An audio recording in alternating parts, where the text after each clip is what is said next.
We have a Fox News alert now. The White House is now scrambling to save a trade deal that the president desperately wants to put in the win column right now. But it's not Republicans that are holding him up. It's actually his fellow Democrats on this. What the president has said is that members of Congress should be more concerned about the jobs of Americans than their own jobs. This vote's about doing what's right for the country.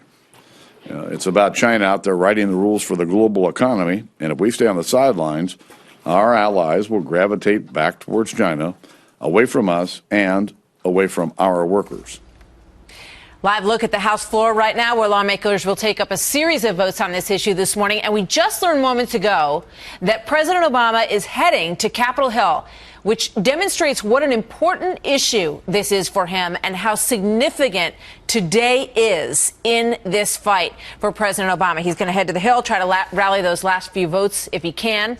Byron York joins me now, Fox News contributor and chief political correspondent for the Washington Examiner. Byron, good morning to you. Good morning, Martha. Explain to everybody at home why today is so significant and why the president is hot-footing it over to the Capitol right now.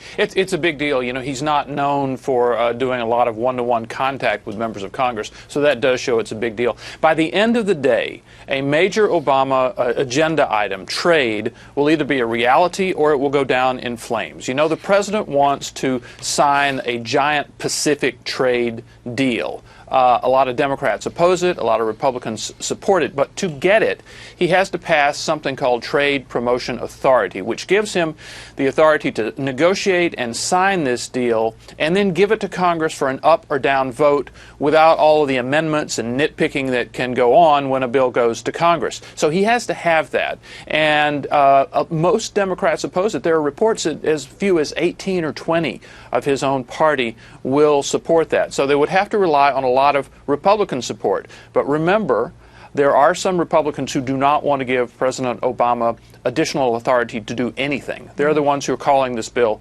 Obama trade. So it's a very difficult situation. Yeah, it's interesting. You've got a subset of Republicans and a subset of Democrats that back the president on this, and the president's leading that charge, who want this very much. Prior Republican presidents have also wanted fast-track trade authority. Have they not, Byron?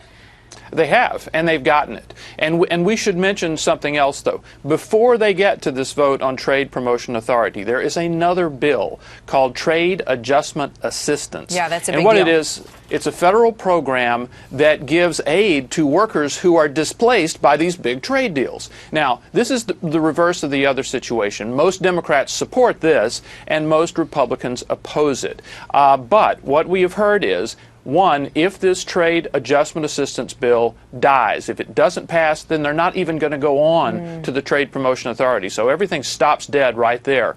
And you've got a lot of Democrats who would normally support trade adjustment assistance now saying they might vote against it in an effort to kill the bigger bill. Yeah. So there's just a lot of drama going on. I mean, essentially, TAA is a federal program that helps people who are put out of a job if this trade thing goes through, right? Absolutely, and, they're undoing the damage they might do with the trade bill. Yeah, and I know Paul Ryan, who spoke to us here last week, he's very much in favor of passing TAA in order to get this trade deal. So great look at all of that. Thank you very much, Byron. We'll see what happens. Thank you, Martha. You bet.